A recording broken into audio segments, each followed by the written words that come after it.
Bushcraft 101, page 202. Out to adjust. You can have floating fly lines, braided lines, and furled lines on different storage ladders, rigged with different lures and hook combinations as well. Generally, carrying 4 different rigged lines will allow you to cover most scenarios. After you have chosen the type of line and rigging for that particular line, for instance, hookers, sinker, float, or dry fly, and strike indicator, tie a sample loop in the top of the line using a figure 8 with a 1/2 inch loop.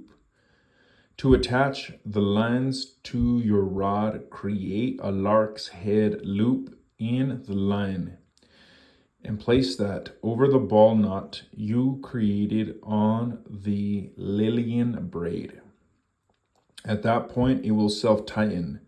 It won't come off, but will be easy to remove when you want to change lines. Line ladders. Bushcraft tip.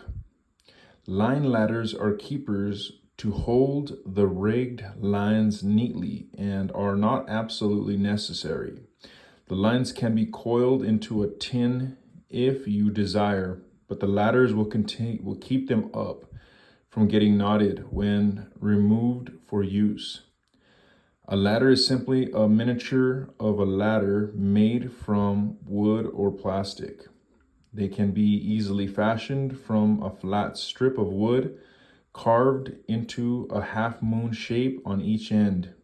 The length is a matter of personal preference. I like mine about 4 inches long.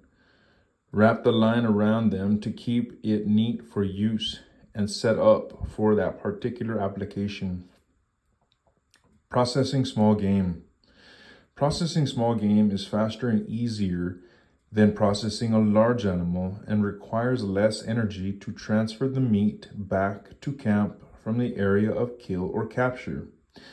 The main reason for concentrating on small game, though, is that many times it can be consumed in one setting, leaving some leftovers for bait. To process and cook or preserve large game is a time-consuming and sometimes tedious undertaking. In areas where predatory animals are present, having large amounts of meat, blood, or carcasses in your camp area can be very dangerous.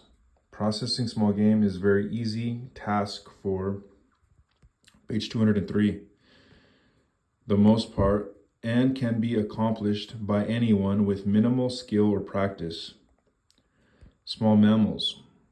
Many smaller mammals such as ground squirrels, mice, rats, and the like need no processing other than making a shallow slice to remove guts and anal tract.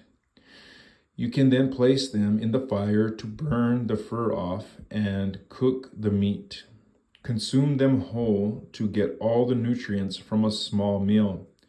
Remember that any leftover meat should be used for baiting a trap to catch something else. Medium-sized mammals. Medium-sized critters are not that much more difficult to handle. You just need to remove the fur to make them easy to process and quarter them for quicker cooking. Remove all innards and the anal tract. Be careful not to perforate the gut or intestines while removing them, as this can foul the taste of the meat. Many innards are worth consuming, such as the heart and liver. Check the organs of any kill to ensure that they look healthy, brightly colored with no blotching or worms. Again, remember to use leftovers for several traps or fishing. Processing other game. The eastern woodlands offer a wide variety of other game that can sustain you if you know how to trap and prepare it. Birds. Removing or plucking the feathers in the wild can be a time-consuming process. You are better off skinning the bird as you would a mammal. The main thing to remember with birds is to empty a crop, a pouch at the base of the throat where food is held prior to digestion. This will usually contain dry seeds and end of page.